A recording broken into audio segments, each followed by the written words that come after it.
નમસ્કાર વિદ્યાર્થી મિત્રો, આપ સર્વેનું હાર્દિક સ્વાગત છે આપણી યુટ્યુબ ચેનલ ગુરુ જ્ઞાન શાળાની અંદર। વિદ્યાર્થી મિત્રો, આજના આ વિડીયોની અંદર આપણે ધોરણ 11 વિષય ગુજરાતી વિષયની અંદર પ્રકરણ નંબર 8 જે છે બુરાઈના દ્વાર પરથી એનું સ્વાધ્યાયનું સંપૂર્ણ સોલ્યુશન આ વિડીયોની અંદર જોવાના છીએ।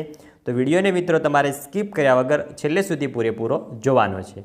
અને મિત્રો, જો તમે અમારી ચેનલ ઉપર નવા આવ્યા હોય તો ચેનલ વિશે જણાવી દઉં કે આ ચેનલ ઉપર તમને ધોરણ 11 ને લગતા તમામ વિડીયો જોવા મળી જશે।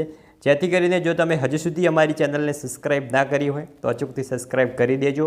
તમારા સાથે ભણતા બીજા મિત્રો સુધી પણ શેર કરજો, જેથી કરીને તેમને પણ લાભ થઈ શકે। તો હવે આપણે તમારો વધુ ટાઈમ વેસ્ટ ના કરતા સ્વાધ્યાયનું સોલ્યુશન સ્ટાર્ટ કરીશું। પહેલો પ્રશ્ન એક છે, ઉત્તર એક એક વાક્યમાં લખો। એમાં પહેલો, લેખકે જમકુ અને જમણના સંદર્ભે કોને સાચો યજ્ઞ કહે છે? તો જમકુ અને જમન સંસારરૂપી તપોવનમાં પરસેવો ટપકાવીને પેટ ગુજારો કરવાનો જે યજ્ઞ કરી રહ્યા છે તેને લેખક સાચો યજ્ઞ કહે છે। બીજો છે, વેપારી બાપ એના દીકરાને કયું શાસ્ત્ર ભણાવે છે? તો વેપારી બાપ એના દીકરાને આગલા પાસેથી કસીને લેવું અને સામેને છેતરે એ ચડિયાતો એવું શાસ્ત્ર ભણાવે છે।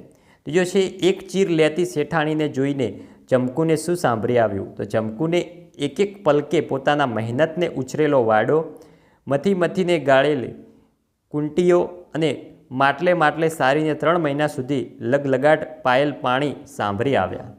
નેક્સ્ટ છે ચોથો, સુમનલાલે જમકુ શું જોયું? તો સુમનલાલે જમકુના દરેક જવાબમાં સંધ્યાના રંગો જેટલી જ નિખાલસતા જોઈ। અને મિત્રો, આ સિવાય ધોરણ 11ના બીજા વિષયના પણ સ્વાધ્યાય સોલ્યુશનો આપણી ચેનલ ઉપર કરેલ છે, જે તમામ વિડીયોની લિંક આ વિડીયોના ડિસ્ક્રિપ્શન બોક્સમાં આપેલ છે। પાંચમો છે, જમકુએ માતાજીને શા માટે નારિયેળ માન્યું હતું?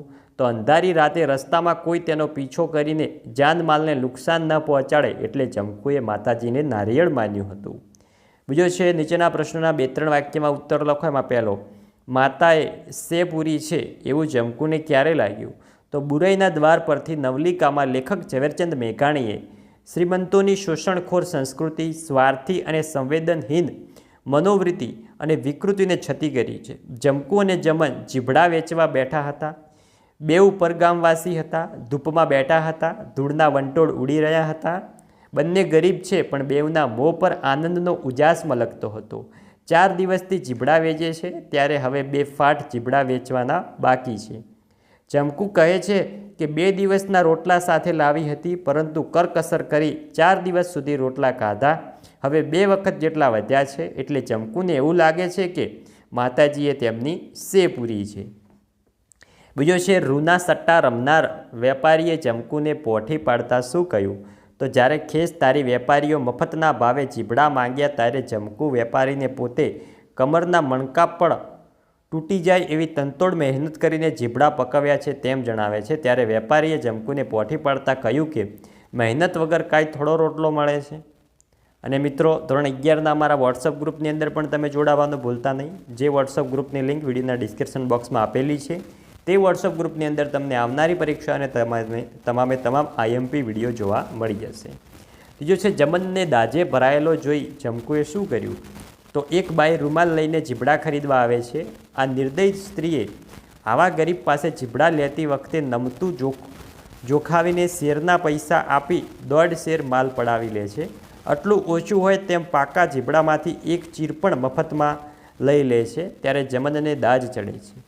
તે સમયે સમજુ જમકુ જમનને સમજાવે છે કે આપણે રહ્યા ગરીબ મજૂર, કંઈક થાય તો આ સિપાહીને આપણા જ વાંક જણાવશે। ચોથો છે, સુમનલાલે ખેસધારી વેપારીને શા માટે ધોબી જવા કહ્યું? તો ખેસધારી વેપારી જાણતો હતો કે સાંજ થવા આવી છે, એટલે થાકેલા જમન અને જમકુ મફતના ભાવે આ જીભડા આપી દેશે। ત્યારે આનાના 3 શેર ભાવે આખો લોટ ખરીદી લઈશું અને પછી બંને જણા વહેંચી લઈશું। આ ઈરાદાથી ખેસધારી વેપારીએ સુમનલાલને ધોબી જવા કહ્યું। પાંચમો છે, સુમનલાલે જમન અને જમકુ વિશે તેની પત્ની આગળ શી પ્રશંસા કરી? તો અમરાપરનો રસ્તો બતાવતા સુમનલાલે તેની પત્ની સવિતાને કહ્યું કે આ વર વહુ ચાલ્યા જાય છે, તેમનું સાચું સહજીવન છે। મરતા મરતા એ જીવતરના તોફાનો એટલે કે સંઘર્ષોને સાથે મળીને સામનો કરી રહ્યા છે।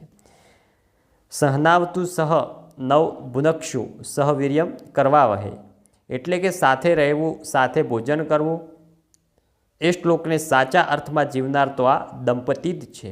નેક્સ્ટ આગળ વધીશું, માગ્યા પ્રમાણે ઉત્તર આપવાના છે.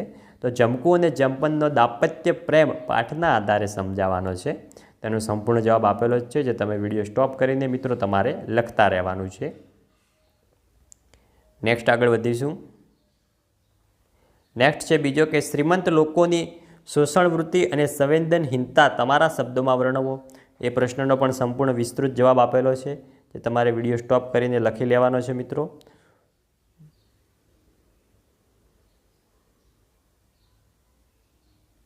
નેક્સ્ટ આગળ વધીશું. તો આગળ ત્રીજો છે કે બુરાઈના દ્વાર પરથી શીર્ષકની યથાર્થતા ચર્ચો. તો એનો પણ મિત્રો સંપૂર્ણ જવાબ આપેલો જ છે વિડીયોમાં, જે તમારે વિડીયો સ્ટોપ કરીને તમે આ પ્રશ્નોનો જવાબ લખી શકો છો. તો વિદ્યાર્થી મિત્રો, આ હાલ તો આપણો ધોરણ 11નો વિષય ગુજરાતી વિષયની અંદર પાઠ નંબર 11 જે છે બુરાઈના દ્વાર પરથી, એનું સ્વાધ્યાયનું સંપૂર્ણ સોલ્યુશન. તો વિડીયો સારો લાગ્યો હોય વિડીયોને લાઇક કરીને જજો.